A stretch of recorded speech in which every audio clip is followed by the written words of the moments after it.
함께 따라합니다. 부활신앙의 삶. 부활절은 아니지만 우리가 이 부활신앙은 날마다 묵상하고 반드시 기억하고 살아가야 되는 우리들의 신앙의 내용이다.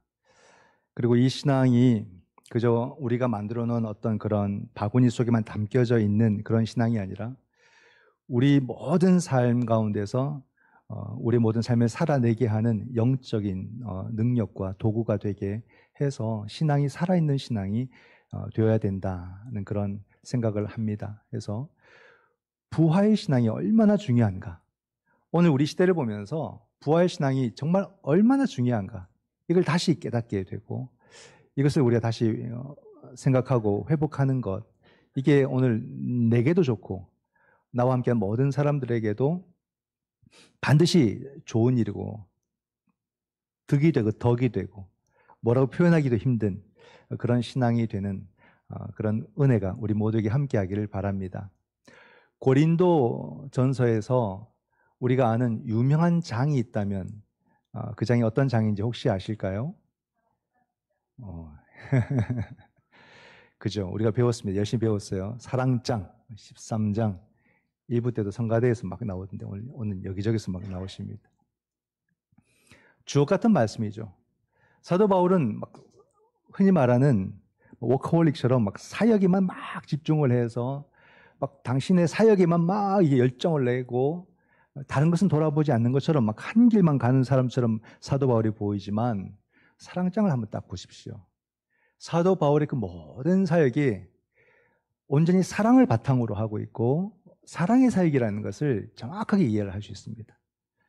그래서 참 귀하다. 그래서 바울의 모든 그 가르침들이 더 와닿고 더 그것이 힘을 내는 게 아닌가라는 겁니다. 우리가 모든 신앙의 또 외침도 가르침도 사랑을 바탕으로 안 하면요, 그게 전해지지를 않아요. 참 놀랍죠? 막 내가 옳은 걸 전하는데도 옳은 게 안 전해져요.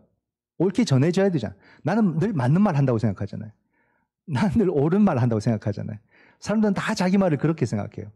근데 많은 경우 그것이 전달이 잘 안 되는 이유가요, 내가 내 말을 전하는 상대방에 대한 사랑이 없는 거예요. 그 사람을 사랑의 존재로 내가 그를 받아들이며 그에게 내가 그 사랑을 바탕으로서 귀한 것을 나누려고 하는 그 마음이 느껴져야 되는데 없어요. 나는 그 똑똑해.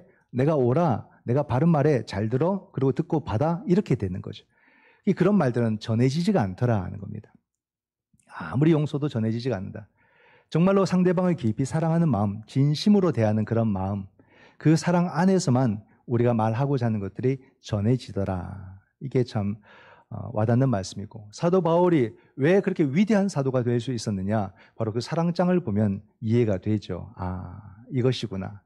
그리스도가 우리를 사랑하시듯 이 사도도 정말로 하나님의 백성들을 사랑하는 그 뜨거운 마음, 그죠?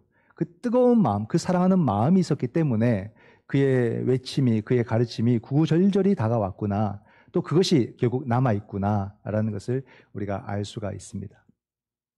그런데 고린도전서는 13장 말고도 정말 중요한 장이 있습니다. 물론 다 중요하겠지만 우리의 신앙과 우리의 영혼과 본질적으로 맞닿아 있는 그런 이야기인데 그게 바로 15장이죠.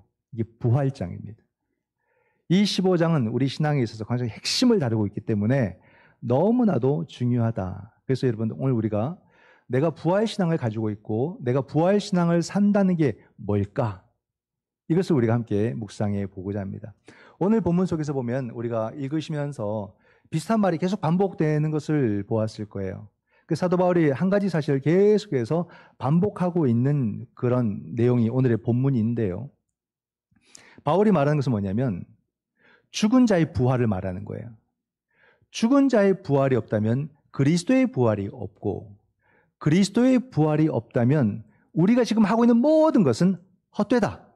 딱 이렇게 이 한 줄을 오늘 본문을 통해서 계속해서 반복하고 있는 모습입니다. 한번 볼까요? 13절로 17절까지 보면 13절에 만일 죽은 자의 부활이 없으면 이렇게 말합니다. 15절에도 만일 죽은 자가 다시 살아나는 일이 없으면 이렇게 말합니다. 16절에도 만일 죽은 자가 다시 살아나는 일이 없으면 같은 말들이죠. 14절과 17절 보면 그리스도께서 만일 다시 살아나지 못하셨으면 이렇게 말합니다. 비슷한 말들이 계속해서 반복되는 모습을 볼 수가 있어요. 즉 이 말은 어찌 생각해 보면 뭔가 답답하니까 자꾸 말하는 것 같고 또 그것에 대해서 누군가가 반대하니까 또다시 옳은 것을 주장하면서 이것이 우리가 말하고자 하는 것이다라고 뭔가 강하게 이야기하고 있는 사도 바울의 모습을 우리가 느낄 수 있는 거죠. 즉 어떤 사람들이 있었냐면 이 부활을 부정하는 사람들이 있었기 때문에 그렇습니다. 그래서 그냥 넘어가는 것이 아니라 이 사실을 분명하게 밝히고 알리고 있는 사도 바울의 모습을 볼 수가 있죠. 그 사람들이 여러분 12절에 나옵니다. 12절을 보면 그리스도께서 죽은 자 가운데서 다시 살아나셨다 전파되었거늘 너희 중에서 어떤 사람들은 어찌하여 죽은 자 가운데서 부활이 없다 하느냐라는 것입니다. 그죠? 어떤 사람들이 있는 거예요. 근데 그 어떤 사람들은 교회 밖의 사람들이 아니라 교회 안에 있는 사람들입니다. 그러니까 바울이 포기하지 않고 좀 더 강하게, 좀 더 설득력 있게, 좀 더 반복적으로 이 이야기를 하는 거예요. 이 안에서 한 무리는 부활을 안 믿고 이 안에서 한 무리는 부활을 믿고 이런 상황이라면 여러분 과연 거기서 설교가 될까요? 거기서 뭔가 교제와 나눔이 될까요? 엄청난 저항이 있고 어려움이 있다는 말입니다. 부활을 믿지 않는 사람들이 누굴까요? 그들이 바로 영지주의예요. 영지주의라서 뭐 딱 무슨 이름표를 갖고 있는 것도 아니고 그러한 신앙의 어떤 가치관을 갖고 있는 사람들이 이렇게 다 섞여 있으니까 그 가운데에서 이 복음의 참된 의미, 예수님의 이 사건의 의미를 전하기가 얼마나 힘들겠냐라는 거예요. 영지주의는 어떤 신앙을 가졌냐면요. 의외로 여러분 우리의 신앙과 많이 닮아 있습니다. 영지주의 뿌리가 얼마나 강하냐면 지금도 이 신앙이 살아남아 있단 말이에요. 2000년 동안. 그러니 사도 바울이 이것을 그 당시에 우리가 어찌 보면 이단을 척결하거나 이 올바른 복음을 전하기가 얼마나 어려우실지가 충분히 상상이 돼요. 영지주의는 사람을 두 가지 존재로 보았어요. 이원론적 존재, 영과 육이 이렇게 만나 있는 존재로 사람을 이해했습니다. 쉽게 말하면 성경은 바울이 강조하는 성경은 사람은 구성 요소로 이렇게 나누어지는 게 아니라 하나다. 전인이다. 이렇게 사도 바울은 이야기하는 것이고요. 영지주의는 사람은 영과 육으로 나뉘어져 있는데 여기에 같이 붙어 있는 것이 사람이다. 이렇게 봅니다. 그래서 육이 영을 이렇게 살아있는 동안 감싸고 있다가 죽으면 육은 이렇게 빠져버리고 영이 쑥 올라가서 하나님께로 간다. 이 믿음을 가르치는 것이 영지주의예요. 근데 이게 우리 신앙 아닌가? 우리 장례 때마다 목사님들이 이제 육신은 죽고 영은 주께로 가오니 막 이렇게 설교도 하셨고 기도도 하셨는데 이런 모습이 아직도 우리 가운데 이런 뿌리 깊게 남아있다는 말이죠. 사도 바울은 그렇게 보지 않았습니다. 사람은 전인으로 죽었다가 전인으로 살아나는 거예요. 죽는 게 있고 안 죽는 게 있는 게 아니라 그럼 그리스도의 죽음은 누구를 위한 죽음이고 무엇을 위한 죽음입니까? 그죠? 반쪽짜리 죽음밖에 안 되잖아요. 우리가 온전히 죽었다가 온전히 살아나는 것이 우리들의 죽음과 부활이다. 이렇게 가르치고 있다는 말이에요. 성경에는 영이라는 말도 있고 육이라는 말도 있는데 그건 뭡니까? 라고 하는 것은 그것은 사람의 구성 요소를 말하는 것이 아니라 그 사람의 상태를 말하는 겁니다. 영적인 상태를 말하는 겁니다. 믿음의 모습이 아니고 성령의 모습이 아닐 때 그 사람을 육이라고 표현을 하고 이 사람이 믿음으로 충만하고 영적으로 충만할 때 그 사람을 영이라고 표현합니다. 성경은 그렇게 표현하는 거죠. 헬라 사고는 아예 영과 육을 완전히 두 구성 요소로 말하지만 성경은 그 언어를 빌려와서 우리가 하나님의 충만한 상태를 영적인 상태라 말하고 우리가 세속적인 상태를 육적인 상태라 말하고 이렇게 표현을 하는 것뿐입니다. 그러나 사람은 죽을 때는 온전히 죽었다가 살 때는 온전히 산다는 말이죠. 또 우리가 살아날 때 새 생명을 얻은 것은 그것은 지금과는 완전히 다른 생명이 아니라 지금의 이 인생의 삶 몇십 년을 살던 그 인생의 삶의 정체성을 가진 새 생명을 말하는 거예요. 즉 명재민이라고 하는 그 정체성을 가진 새로운 부활의 존재로 우리가 태어나는 것, 이게 부활신앙입니다. 그래서 우리는 영혼을 살 때에도 이 땅의 삶의 흔적을 가지고 사는 거예요. 그러니까 우리가 이 땅을 믿음으로 살아야 되고 이 땅을 바르게 살아야 될 이유가 거기에 있습니다. 이 땅의 삶과 영혼의 삶이 서로 다르다면 이 땅의 삶은 그냥 마음대로 살면 돼요. 그냥 자기 욕망껏 살면 되고 나중에 천국 가서 잘 살면 되겠죠. 근데 그게 아니더란 말입니다. 우리의 인격과 우리의 정체성은 영원성을 가져요. 그래서 우리가 나중에 부활해도 그 정체성을 가진 명재민으로 부활을 하는 거지 다른 사람으로 내가 부활하는 게 아니다 이 말입니다. 그러니까 우리가 오늘을 이 땅에 믿음의 사람으로 힘써 살아가고 이 삶의 아름다운 추억들을 가지고 우리가 영원성을 갖고 살아가는 것이 부활의 생명입니다. 이걸 여러분 다르게 보여주는 장면이 뭐냐면 예수님께서 부활하시고 난 뒤에 제자들에게 나타나셨을 때 참 저는 그게 의아스러웠어요. 새롭게 부활하신 신령한 몸으로 다시 태어나신 그 주님이라면 정말로 천사들처럼 깨끗해야 되잖아요. 그런데 주님께서 제자들에게 내 손을 보라, 내 옆구리를 만져보라 이렇게 말씀을 하십니다. 거기에 보니까 못자국이 있고 창자국이 있는 거예요. 새롭게 부활하셨으면 그런 이 땅의 상처들이 사라져야 되잖아요. 그런데 주님에게 흔적이 있었다는 것을 성경은 말해주고 있거든요. 그건 단순히 내가 부활하고 난 뒤에 난 수술 받았는데 수술 자국 있을까 이런 걱정 안 하셔도 됩니다. 그런 걸 말해주는 것이 아니라 이 땅의 정체성이 그 영원성과 함께 이어진다는 말이에요. 그러니까 여러분 이 땅이 우리가 짧게 살지만 100년 상간으로 살지만 그 삶이 중요한 겁니다. 그 삶이 귀한 거예요. 이 삶을 부족하지만 힘써 살았던 그 모든 것을 하나님께서 잊지 않고 기억해 주시겠다는 말. 이 삶을 우리가 정말로 치열하게 살았던 그 모든 것들을 하나님께서는 아픈 추억이 아니라 그 모든 것이 아름다운 추억으로 만들어 주셔서 그 영원성 속에서 우리가 그 인격으로 그 정체성을 갖고 살아가는 그런 생명으로 이어주신다. 이렇게 말씀하십니다. 이게 사도 바울이 말하는 부활 생명이라는 거죠. 그냥 더러운 육신만 딱 떨어져 나가고 갇혀있던 영은 쑥 가버리고 그럼 영은 처음부터 죄가 없는 거예요. 그럼 주님이 이 영을 위해서 십자가를 지실 필요는 없었던 거죠. 그러니까 이거는 논리적으로 우리 신앙의 논리로는 맞지 않습니다. 예수님의 십자가의 죽음은 우리를 위한 온전한 죄사함의 죽음이에요. 그러므로 우리는 그 죄 때문에 온전히 함께 죽었다가 다시 주님과 함께 온전히 살아나는 것이 우리들의 부활 신앙임을 믿으시기 바랍니다. 그러므로 여러분 바울 사도가 일부러 이렇게 기독교 신앙을 교리적으로 체계적으로 만들려고 했던 건 아니에요. 바울의 로마서로부터 시작해서 고린도전후서, 갈라디아서, 에베소서에 보면 주옥 같은 기독교의 어떤 그런 신앙을 교리적으로 잘 정리해 놓습니다. 집대성한 사람이. 그렇게 했던 이유는 무엇 때문이냐면 이단 때문에 그랬어요. 이단들과 기독교 진리를 정확하게 구분하기 위해서 그 기독교 진리가 무엇인지를 교회를 향해서 썼던 것이 다 서신서가 되고 이것이 오늘 우리들의 신앙의 교리가 된 겁니다. 얼마나 놀라운 겁니까? 우리가 성경 66권을 가지게 된 것도 그냥 우리 성경을 이렇게 모아봅시다 해서 66권을 만든 게 아니에요. 처음에는 성경이 뿔뿔이 흩어져 있었습니다. 그러나 이단들이 성경을 마음대로 자기들이 발췌해서 자기들의 어떤 그런 이론을 만든 데 썼기 때문에 그래서 빨리 교회는 회의를 통해서 성경을 정하자라고 해서 구약과 신약을 총합쳐서 66권으로 정했어요.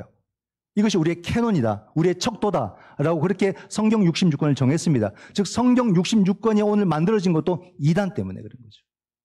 이단 때문에 사도 바울이 그토록 영적으로 투쟁을 했고 이단 때문에 교회가 그토록 영적으로 투쟁하면서 이 성경이라는 이 영원한 이 선물, 산물이 역사 속에 나타나게 된 거예요. 이단과의 투쟁.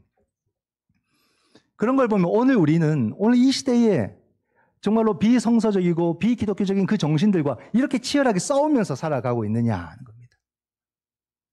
하나님 아닌 다른 것들이 오늘 우리 사회 속에서 막 부각이 되고 정치도 지금 그랬지만은 TV 오락 프로에도 정말로 이상한 점치는 사람들, 무당들 이제는 막 나옵니다. 막 나와서 그들의 어떤 말들, 타투도 하고, 온갖 것들 사람들이 깊은 관심을 갖고 보고, 이렇게 될까 저렇게 될까 호기심을 갖고 보고, 기독교인들도 목사도 장로님도 권사님도 앉아가지고 아이고 맞네 이러고 이게 됩니까 안 됩니까 여러분? 그러고 있으면 돼야 안 돼요? 안 된다는 거예요. 그런 것을 당연하게 받아들이면 안 된다 이 말입니다. 왜 오늘날 매스컴들이 이러한 것들을 그냥 재미삼아서 많은 사람들이 그 눈을 빼앗고 시선을 빼앗고 마음을 빼앗을까를 우리가 안타까워해야 되고 기도해야 됩니다. 그리고 이 사회가 커먼센스, 최소한 상식적으로 갈 수 있도록 그렇게 우리 안에서 그런 모습들을 믿음 안에서 우리가 만들어가는 그런 모습들이 오늘 우리 가운데 필요하지 않습니까? 복음을 수호하는 공동체로서 교회는 살아가고 있느냐? 이 복음을 오늘날의 참된 복음이 되도록 우리가 먼저 확신하고 믿으면서 그렇게 확신을 갖고 살아가느냐? 이게 너무나도 필요하죠. 아유, 뭐 복잡한 건 말고, 뭐 부활 이후의 생명, 이런 건 뭐 사실 내가 인생도 모르겠는데 죽음 이후까지 어떻게 알겠습니까? 그냥 사는 동안 내가 건강하게 살고, 행복하게 살고, 또 그렇게 좀 뭐 평안하게 또 누리고 살면 좋겠습니다. 이렇게 우리가 겸손하듯이 말할 수도 있잖아요. 그죠? 그 정도를 자기 인생으로 원하는 분들도 의외로 많습니다. 여러분, 그렇게 살아도 인생 잘 산 거죠. 인생이 행복하게, 평안하게, 건강하게, 뭐 또 누릴 거 조금씩 누려가며 그렇게 사는 인생을 사실은 대부분이 원하는 거 아니겠습니까? 근데 한번 생각해 보세요. 그러한 행복이라는 것, 그러한 평안이라는 것이 어디서 오느냐 이 말이에요. 우리가 여러분 죽음 이후에 영원한 생명이라는 이 산 소망이라는 이 놀라운 은혜를 믿게 될 때에 오늘의 삶에 행복이라는 것이 주어지는 것이고 오늘의 삶에 평안이라는 것이 주어진다는 말이에요. 우리가 그 이후의 삶을 모를 때 우리의 삶을 전적으로 좌지우지하는 것은 우리 인생의 마지막인 죽음이라는 말이에요. 그 죽음이 떡하니 버티고 있으니 여기서 내가 앞만 어떤 생각을 해도 조금만 불안하면 이 죽음과 부딪히는 거예요. 내가 이게 아프다고 죽으면 어떡하지? 내가 이렇게 돈 못 벌고 힘들다가 죽으면 어떡하지? 내가 이 일이 안 되다가 죽으면 어떡하지? 길을 가다가 사고 나서 죽으면 어떡하지? 모든 것, 관계에서도 그렇고 모든 것에서 그렇고 결국에는 우리의 모든 공포의 종착점은 죽음이라는 말이에요. 그러니 죽음이 또 버티고 있는데 어떻게 이 땅에서 삶을 우리가 평안하게 행복하게 살아갈 수가 있느냐. 이 죽음 이후에 예수 그리스도께서 이루어 놓으신 그 영원한 생명을 은혜로 얻은 자만, 산 소망을 바라보며 오늘을 믿음으로 살아가는 자만 오늘의 삶을 행복과 평안 가운데 살아가게 됨을 믿으시기 바랍니다. 오늘의 행복이 그 바탕이 영원한 생명에 있는 거예요. 오늘의 평안의 그 바탕이 영원한 생명, 부활의 생명에 있는 거예요. 그렇게 본다면 부활은요, 오늘의 행복이에요. 부활은 현재의 신앙이에요. 부활이라는 말 자체가 미래적 신앙처럼 보이지만 부활은 지극히 현재적 신앙입니다. 오늘 내 삶을 든든히 받쳐주고 비록 지금은 불안하기도 하고 어떨 때 염려가 되기도 하고 어떨 땐 괴롭기도 하지만 결국에는 그 모든 것을 이겨내게 만드는 것이 부활의 소망임을 믿으시기 바랍니다. 이 소망으로 살아가는 거죠. 그렇지 않습니까? 아, 그러고 보니 그런 것 같지요. 맞습니다, 여러분. 이 부활의 소망을 통해서 우리는 모든 것을 감당해내게 되는 거예요. 이 죽음이라는 그 극한의 공포를 넘어서는 영원한 생명이 이미 우리에게 예수 그리스도로 말미암아 선물로 주어졌기 때문에 우리는 그 다가오는 영원한 생명을 오늘로 받으면서 오늘의 삶을 이겨내고 감당해내고 오늘의 삶을 믿음으로 이겨내서 하나님의 영광이 무엇인지를 이 땅에 드러내는 그런 삶을 우리가 힘써 살아가야 된다는 거죠. 그래서 여러분, 이 부활을 믿지 않는다는 것은 그리스도인이 아니다, 이렇게 말을 할 수가 있습니다. 죽은 자의 부활도 믿어야 되고 예수 그리스도의 부활도 믿어야 됩니다. 이것을 믿지 못하면 얼마나 우리의 삶이 무너지는지를 사도 바울이 또다시 반복을 합니다. 한번 볼까요? 14절에 보게 되면 우리가 전파하는 것도 헛것이요 또 너희 믿음도 헛것이고 뭐 때문에? 부활이 없다면 17절에 너희의 믿음도 헛되고 너희가 여전히 죄 가운데 있을 것이다. 18절에 그리스도 안에서 잠자는 자도 망했다. 19절에 우리가 바라는 것이 다만 이 세상의 삶뿐이면 모든 사람 가운데 우리가 더욱 불쌍한 자다. 이런 심란한 말들을 합니다. 보세요. 부활이 없으면 헛되다, 헛되다, 헛되다, 망했다, 불쌍한 자다, 이렇게 말해요. 부활 하나 없다고, 부활 하나 안 믿는다고 망했다는 거예요.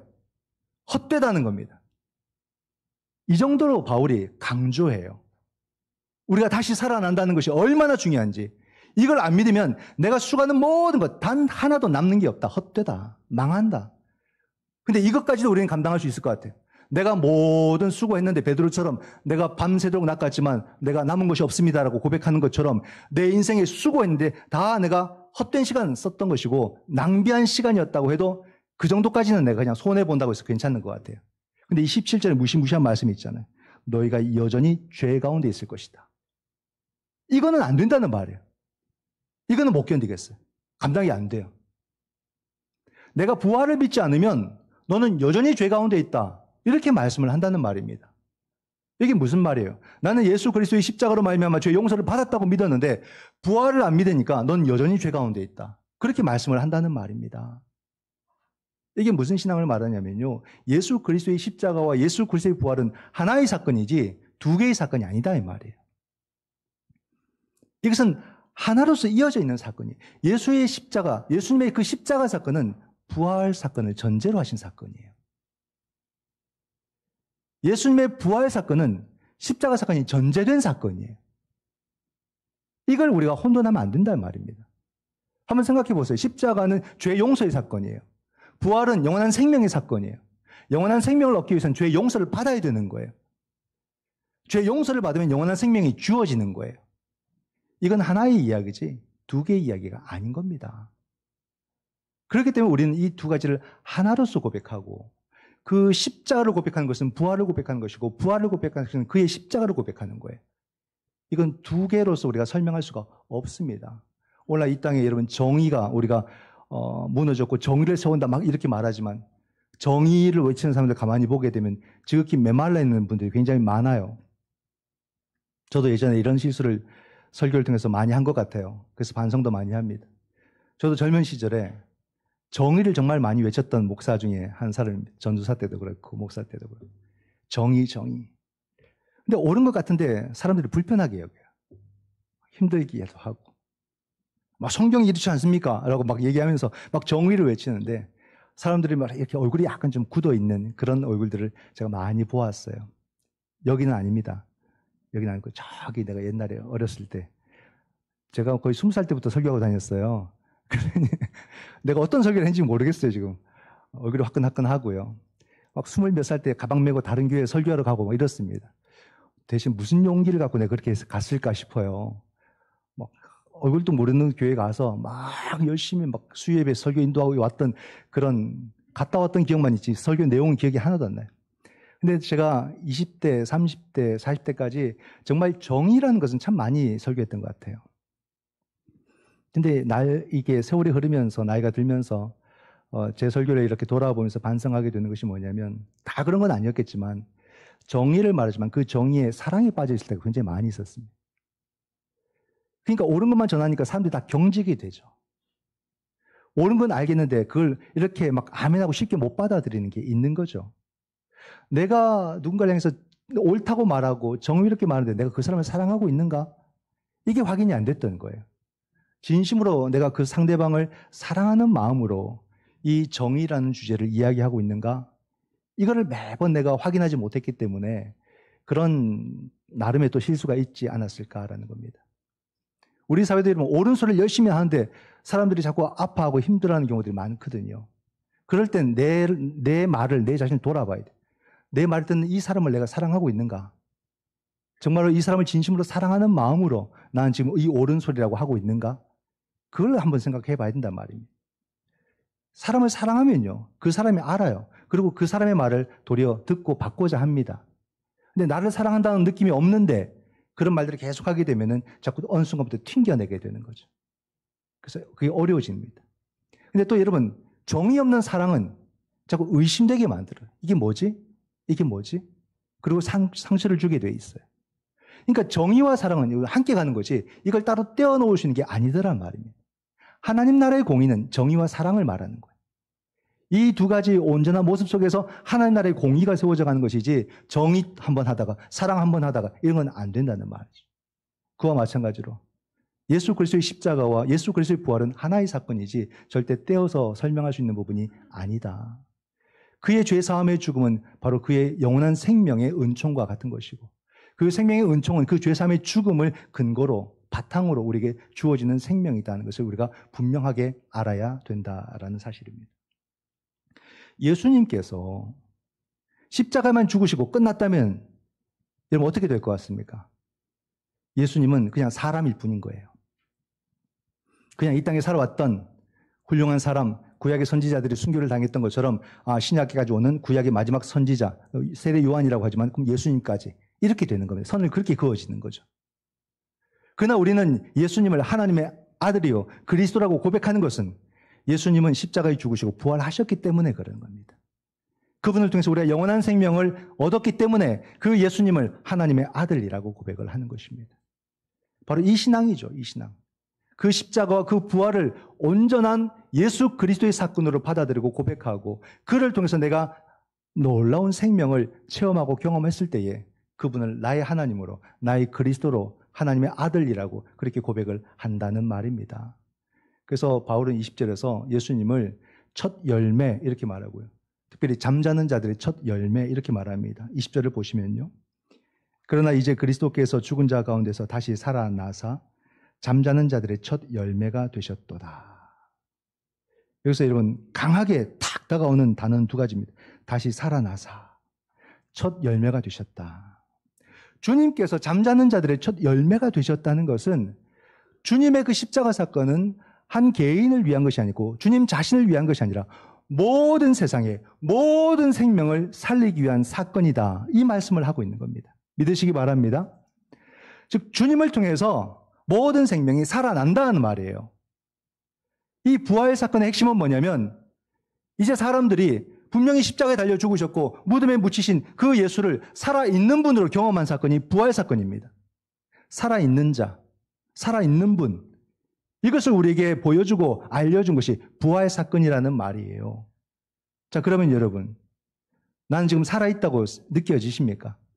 내 자신, 한번 이 심장에 손 한번 대보세요. 살아있는지. 살아있나? 살아있나? 그죠? 나는 살아있는 자인가? 나는 내 삶을 통해서 내가 살아있다고 경험하는가? 생명이 뭔가? 숨 쉬고 숨을 이렇게 의식적으로 쉬면 정말 힘들 거예요. 인생이. 병 있는 분들은 그걸 느낍니다. 아, 내가 소리 없이 숨 쉬고 사는 게 참 큰 복이구나. 그죠? 이렇게 여러분 우리가 숨 쉬고 살고 먹고 살고 마시고 살고 웃고 울고 하고 싶은 것을 하고 막 이렇게 살아가는 움직여지는 역동적인 것을 우리는 살아있음이라고 이렇게 느끼지 않습니까? 아, 내가 살아있구나. 난 생각한다. 코로나는 존재한다. 데카르트처럼. 아, 내가 막 뭔가를 복잡하게 생각하고 있다면 이게 내가 살아있구나. 이렇게 생각할 수도 있죠. 근데 여러분, 우리가 생각하는 이 살아있음, 생명이라는 것은 정말 유약한 거예요. 정말 연약합니다. 그것은 살면 살수록 우리 믿음의 선배들이 더 느끼실 거예요. 아, 이 생명이 참 연약하구나. 이 생명은 어떤 생명입니까? 지난주 금요일에도 우리 권사님들이 저에게 깨우쳐 주셨는데 성경 통독한다고 이렇게 걸어 나오니까 아이고 우리 목사님 머리가 허해지셨네 이러시는 거예요. 제가 이렇게 머리가 하얗구나 다시 느끼는 시간 되었습니다. 제가 가는 길에 처음 올 때 여러분 머리가 새카맸습니다. 얼굴도 여러분 날렵해서요. 선이 보였어요. 지금은 둥글둥글해지고 막 흰머리 난리도 아닙니다. 지금 무슨 말이냐면요. 우리의 생명은 세월이 가면 나이가 들면 약해지는 생명이라는 말이에요. 이걸 거부할 수 있습니까? 받아들여야죠.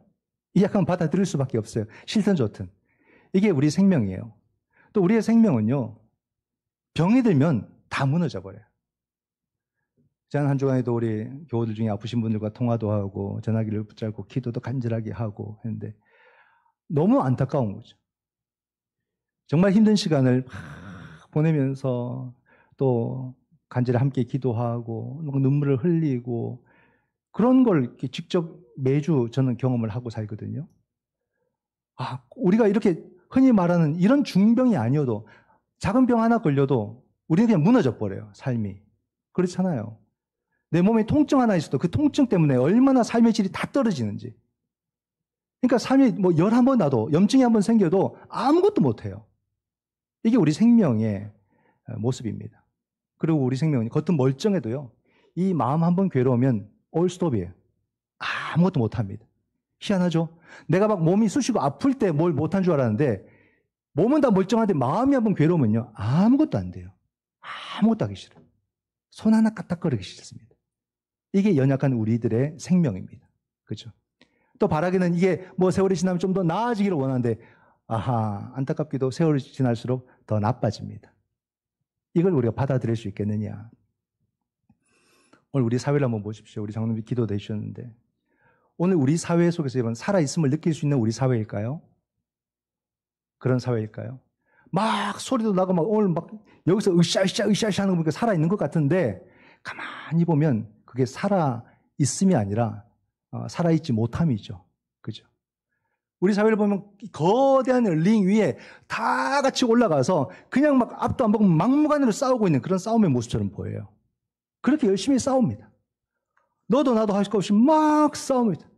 어떤 사람은 정치 이념으로 싸우고 어떤 사람은 종교 이름으로 싸우고 어떤 사람은 그냥 무조건 막 싸우는 누각이나 보자 막 이런 그런 싸움판이 지금 우리들의 사회가 아닐까? 누가 봐도 정상은 아닌 그런 사회다. 그죠? 정상은 아니에요. 이걸 정상이라고 말하는 그 사람은 정상이 아니죠. 그죠? 그런 모습입니다. 성숙된 그런 사회 모습이 아니에요. 성인된 사회라고 말하는데 절대 성숙되지 않았어요. 성인된 사회는 우리가 신학에서는 부정적으로 쓰는 말이거든요. 즉 하나님 없이 자기 머리로 살아가는 자기 기준으로 살아가는 사회를 성인된 사회라고 말합니다. 성숙함이 없어요. 어떻게 해야 되는가? 지금 이 혼란과 혼돈 속에 있는 우리 사회, 나의 삶을 어떻게 해야 되느냐 이 말입니다. 다시 돌아가야 돼요. 여러분 이 제자들을 보십시오. 이 제자들은 예수 그리스도에게서 세상에 줄 수 없는 절대 생명을 경험했다는 말입니다. 그걸 오늘 이야기해 주잖아요, 사도 바울이. 이 절대적인 생명을 경험했고 그 경험은 그들의 모든 삶을 송두리째 바꿔 넣었다. 그 얘기를 하는 거예요. 그러므로 그들은 한평생 예수 그리스도를 하나님의 아들이라 고백하고 그들은 하나님의 교회가 되었습니다. 그리고 이 교회는 2000년의 역사 속에서 예수 그리스도를 하나님의 아들이라 고백하고 잠자는 자들의 첫 열매가 되신 그 예수 그리스도를 믿을 때에 우리 모두에게 영원한 생명, 새 생명이 주어진다고 외치고 선포한 공동체가 교회라는 말입니다. 우린 그렇게 왔어요. 그리고 그걸 직접 경험을 했어요. 사랑하는 성도 여러분, 하나님이 죽은 자 가운데 살리신 분은 오직 예수 그리스도 한 분이심을 믿으시기 바랍니다. 또한 우리는 그 예수 그리스도를 하나님의 아들이라 고백할 때 우리 모두는 영원한 생명을 얻었음을 믿으시기 바랍니다. 그러므로 여러분, 이 살아있음을 볼 수 없는 이 사회 속으로, 이 세상 속으로 우리는 더 깊이 들어가야 되고, 그리고 그 예수 그리스도의 이름으로 다시 이 사회를 다시 살아있는 사회로 만들어가는 그런 부활의 증인이 다 되시기를 주님의 이름으로 축원드립니다. 기도하겠습니다.